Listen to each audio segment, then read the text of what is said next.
Welcome back to another episode of From the Petty Corner. I am Petty, and I'm so excited to share. I have another exciting guest here with me today. He is the South African dog who is challenging the super heavyweight champ June 28th in Las Vegas at Power Slap 8. Ladies and gentlemen, Danny Pitbull Van Heerden. Thank you, guys, all the way from South Africa. If there's any of the South Africans here, you need to give a shout out. Well, thank you so much for being here. I'm excited to have you here at the corner. I know Power Slap 8 is a hot topic right now, and we're going to get into all that, but this is the petty corner, so we do have to get a little petty before we get into that stuff. Not a problem. I'm in. Let's do it. I love it. You know, leading up to fights, people get real petty. They start saying petty things, doing petty things. What would you say is your most petty moment? Uh, well, it depends on the situation. I normally work myself on depending my opponent. So if my opponent talk a lot of smack, we have a comeback for that. My last opponent was one of my teammates in the house, so the smack talk wasn't that good. Um, yeah, so it all depends on the opponent, I would say. And your last opponent was Big Mac. Did you use that as a tactic, having him as your best man at your wedding? Actually, yes, it was one of my tactics. Well, we are from South Africa, so what I normally do on my sports, I first need to get in your head and under your skin. So if I can achieve that without even fighting you, I've already achieved one thing in that match. And I think mentally, that's one of the important stuff. If you're not focused, you're going to have a tough battle, if I can say it like that. Yeah, I get that. If you could have any celebrity matchup or maybe a UFC fighter or boxer in Power Slap, they size class, weight class, anything no matter. Is there someone that you'd like to have a matchup with, or like someone maybe you don't like? Well, um, in the beginning, I would have loved Ebony Blonde Bomber to come. I'm just a huge fan. But now thinking of it, yes, there's a lot of people I want to slap. Goldberg out of the wrestling. You won't believe it. When I was a youngster, Goldberg guys basically came into wrestling the same time more or less Hulk Hogan was. And then he was my role model in the WWE. And then I figured, you know what, this is the only sport you can achieve, doesn't matter your age. And Goldberg has come back and on and back and on. Doesn't matter his age. So, Goldberg, if you're out there and you want to take a slap from me, I'm in it. I'm in it. So yeah, let's see what you got. Hell yeah, I'd love a front row seat to that.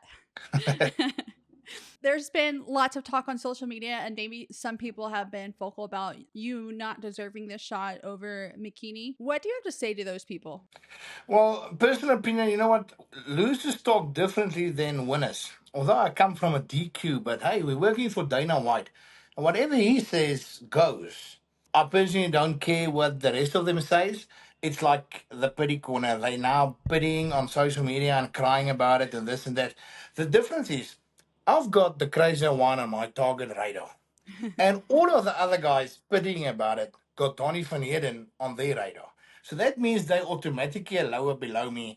Doesn't matter on how hard they squeal. Love it. Good answer. Leading up to Power Slap 6, you did get married, and McKinney was your best man. How's the married life going for you? Well, I'm picking up weight, that I can definitely tell you. Other than that, I did go and get married, and McKinney was part of the project, so we can get, how can I say it, like Ryan said, this is not a talent competition. If I can just correct him there, this is all about talent, and this is all about marketing. If you don't know how to do it, you're going to be in the pity side and squealing about it. But yeah, other than that, married life is good. The wife's been traveling with me as well. She's basically my right hand. I mean, she's helping with all the email stuff, all the stuff we as men don't do or won't do, if I can say it like that. Yeah, she makes life easier. That's awesome. So we'll see her at Power Slap 8 then? That's correct. You will see her at Power Slap 8. Oh, that's exciting. I'm going to be there, so I'm excited to meet you guys. Awesome. Awesome. What was growing up in South Africa like? Growing up in South Africa, well, I'm a sibling of 13 kids, which are 7 boys, 6 girls. Wow. All from the same father, different mothers though. I won't say, well, it's too easy. I think my dad grew us up in to say, you know what, life is tough. So that doesn't matter what you do. You can either make an excuse for it and don't achieve it, or you can put the excuses behind and just do it.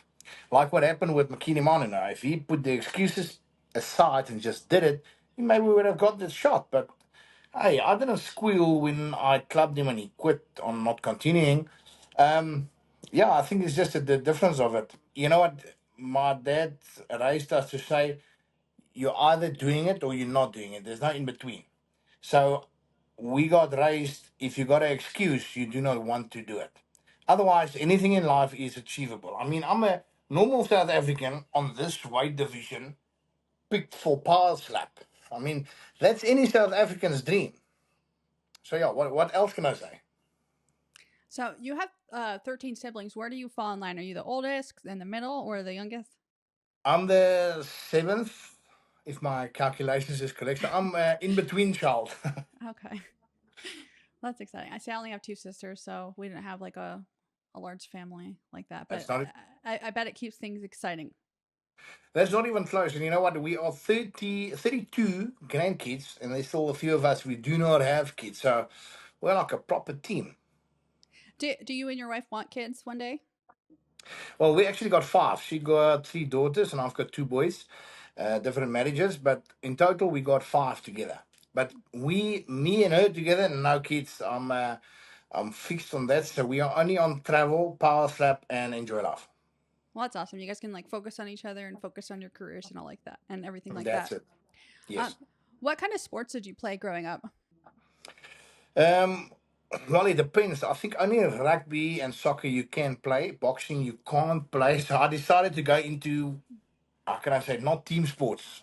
Um, for me, team sports is like an excuse to sit around and do nothing. Um, Individual sports, I originally wanted to do or be a race car driver.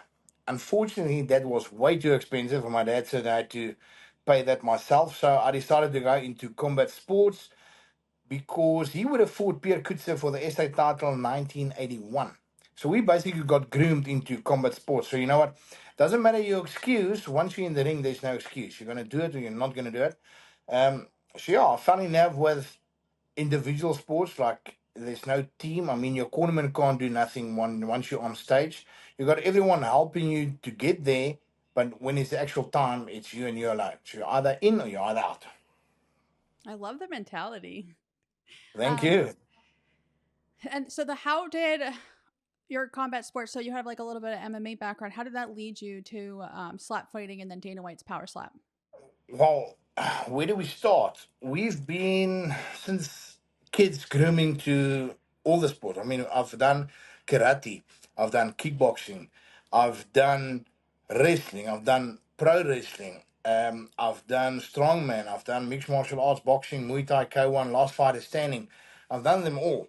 And turning professional on them, I turned professionally back in 2009 in the mixed martial arts.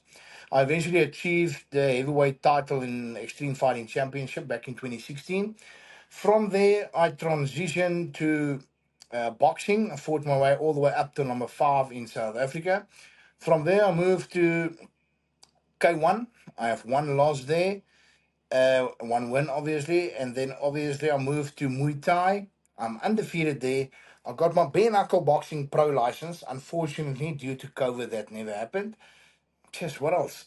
Oh, and last All Stars Fight League, last fighter standing. I've accomplished that. Got my license there, and now Power Slap. I mean, out of all the pro sports, I've done seven different pro sports, and I've got my license in all seven of that pro sports. So, I mean, that alone is an achievement. And now Power Slap, that's one of the biggest, and it's just I don't even have words for Power Slap. It's definitely exciting. So, did somebody reach out to you about doing Road to the Title or an exhibition, or did they have a casting call to show up to? How did that Well, I'm happen? not I'm not not exactly sure how they work, but in South Africa we did a competition and it actually went viral. We got like 17.6 million views on it, and I think because of that they contact me. Though I got contacted in the season one, but unfortunately back then they did not do super heavyweight division, and I told them to cut weight down to heavyweight. That's not one of the favorite stuff to do, cutting weight. So yeah, they eventually chose me in October. I at first thought, you know what, this is unreal.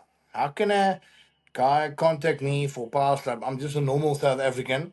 After COVID, you don't think there's anything on sports you're still going to do, because now to get fit and do any of the other sports is not going to happen soon. And obviously, they picked me for power slap. So I figured, you know what, if this is true, let Frankie and Erica give me a call. And you know what happened? Erica and them gave me a call, almost like stunned. I would actually still have to go back on that interview to understand what I said there. But I remember I said, you know what, I'm here for the crazy wine, and I'm going to come for him. Now, 8 months later, I'll be the next opponent in front of him. Yeah, it's a full circle moment. And like I said, I'll be there. I'm so excited to watch it live. Well, I would love to meet you as well. Of course. Talking to you, you seem to have like a really strong mindset, and it sounds like your dad instilled a lot of good wisdom into you to help keep that mentality. But it's not always easy to stay that strong, and you've been very vocal about some of the struggles that you've been through. How did you overcome all of that? Well, let's rewind a bit. I was the EFC heavyweight champion of the world, and I then thought, you know what, I'm on top of the world. I'm married. I've got two beautiful boys. What else would I need? I've got it all. Then, unfortunately, the combat sports sort of stopped. The belt got stripped from me due to a conversation at the time. But in any case, from there, I got divorced, and then that divorce basically pulled me down, because I thought, you know what, I'm in it to win it. So now halfway, obviously your partner is not in it to win it.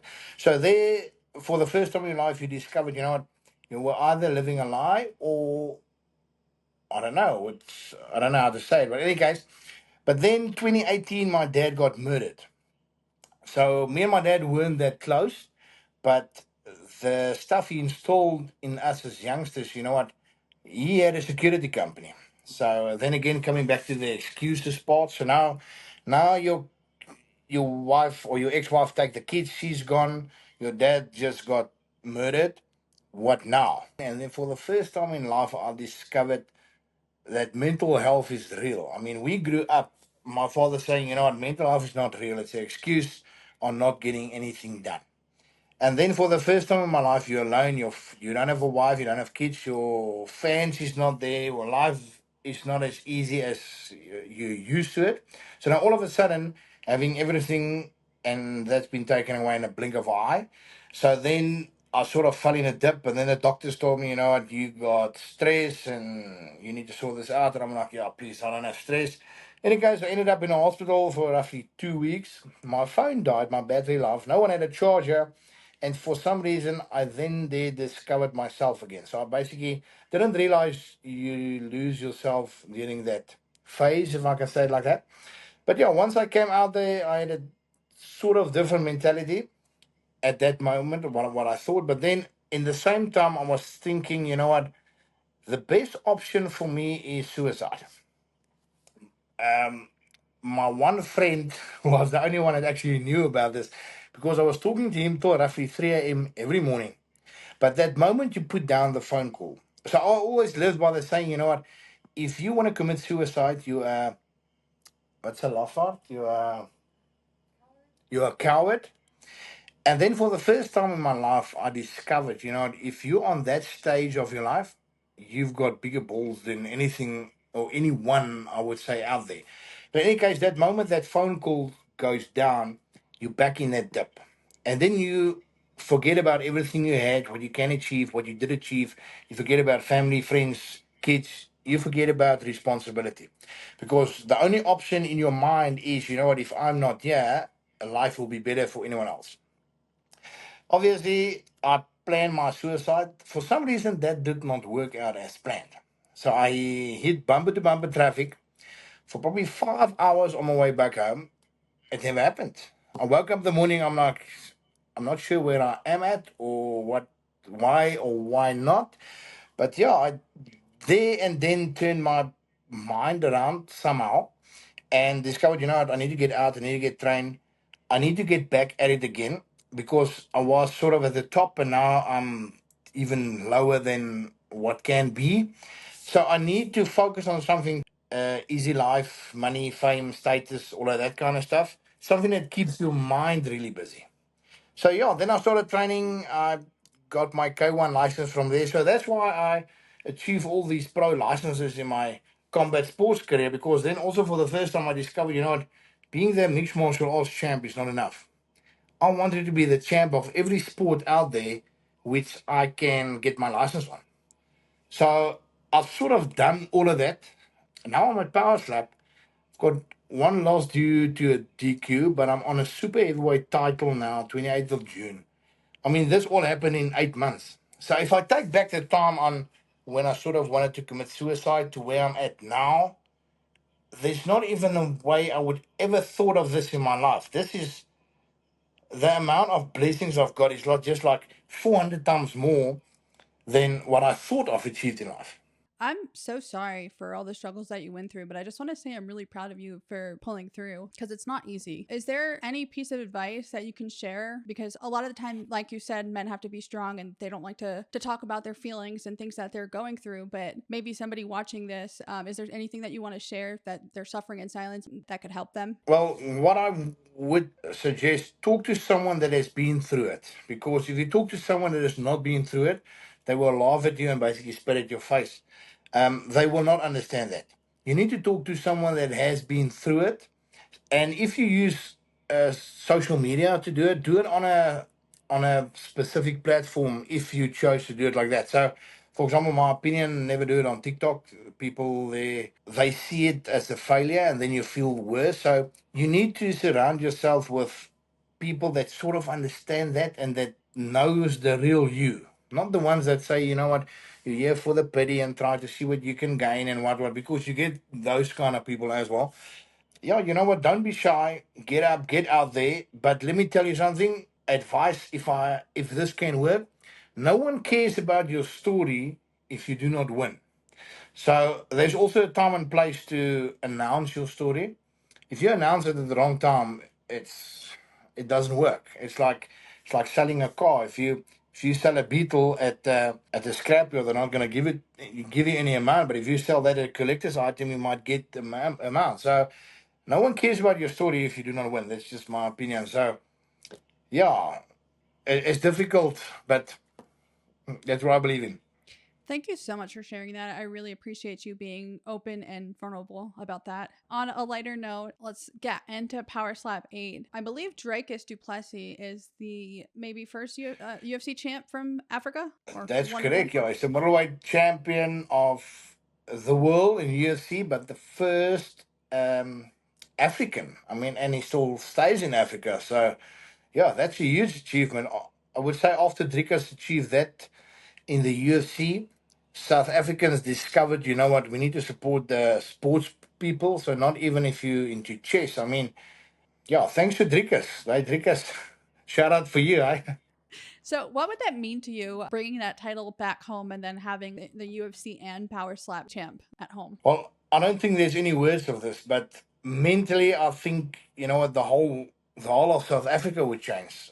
I definitely believe people would come together more, how can I say, gracefully. Because, you know, sports is the only thing that sort of keeps us all together. And now what Dricus achieved and even the Springboks achieved, it's just sports brings everyone together. So for me to be the first South African with the Power Slap Super Heavyweight title, this is just, there's no words. There's no words. We're going to have to redo an interview afterwards. Maybe I have Definitely. answers. Definitely. How do you feel going into this fight? Well, mentally, I feel already. I mean, I remember 8 months ago, I then had Crazy One on my target. So the challenges in the house and the opponents I faced there, they were all like newbies, if I can say like that. So all non-credit worthy guys. Crazy One is definitely one of the toughest guys I will have to face. But I can guarantee him this: I will also be one of the toughest guys he's going to have to face. Another thing, I do not think he's as hungry as I am for that belt. He's already got it. I still want it. And yeah, I definitely think I'm going home with that belt. That's what I've got on my mind. So I've watched Road to the Title, and there is a lot of technique and training that goes into this. What does your training look like going into this matchup? Well, training is more or less all the same. You need your hip movement, you need your shoulder, you need your neck, your jaw, your slap. But then again, it all comes down. You can either take a slap or you can't take a slap. So you can have all these techniques when you train, but you can either take a slap or you can't take a slap. So What are your final thoughts going into this? final thoughts going into this. Crazy One still needs. He owes me a photo back at Power Slap 5 when he competed. He was there checking me at my season 2, my second bout. I shouted him in the crowd from the crowd. He actually stood up and he recognized me then. He still owes me a photo there. So going into this bout, I'm gonna take a photo with the Crazy One. I'm gonna get that belt. We're gonna have a lucky party after. I'm gonna go back to South Africa and celebrate it there. Well, that's awesome. I'm so excited to see how everything plays out. We have to end on a petty note. What is something that you would like to say to the crazy Hawaiian? Crazy Wine, after you lose that bout, don't go to the squealer's corner. Stay in the championship mentality. But yeah, you're definitely going to lose. I'm going to take that belt home. But afterwards, you're allowed to take photos with me. And don't cry now. Where can people follow you at? Guys, you can follow me up at Instagram. I'm at Donnie Pitbull. You can follow me on Facebook as well, Donnie Pitbull van Heerden, or just Donnie van Heerden. I'm on TikTok as well, Donnie Pitbull, Twitter, Donnie Pitbull. So most of the platforms, Donnie Pitbull. Most of all, the one I'm super active on is obviously Instagram. And then I've also got YouTube. I just started it out. So guys, if you're hiring for me, post me a shout out. Let me see what you got. Tag me. And yeah, we'll reshare it. Is there anything new and exciting that you have coming up that you want to share? Anything new and exciting? New will be hashtag and the new. So guys, if you give a shout out to me, it must be hashtag and the new. I'll definitely go with that belt. Anything else new and exciting? I just want to give out to a shout out to Paul's Vodka, Planet 13 and Dermafreeze. And obviously back in South Africa, GST South Africa and Mahindra Balito. I love it. Well, hope to meet you and your wife afterwards. I'll have to have you back on another day. Well, before you say bye, we can meet the wife now. But you must remember to give me a shout out and the new and tag me, please. This is Lindri. Oh, we are still on. Hi. Hi, how are you? Nice to meet you. Good and you. Good. How was your guys' flight over here? Very long. Oh, It was 30 hours plus, so it was crazy. wow. Do you guys always get in a couple weeks earlier just to acclimate to the time? Yeah, so normally they book us a bit earlier. I think this time it's because we still have to do a bit of media, etc., etc. So we came way earlier. But yeah, normally we get here earlier. Do they let you train at the PI when you're here?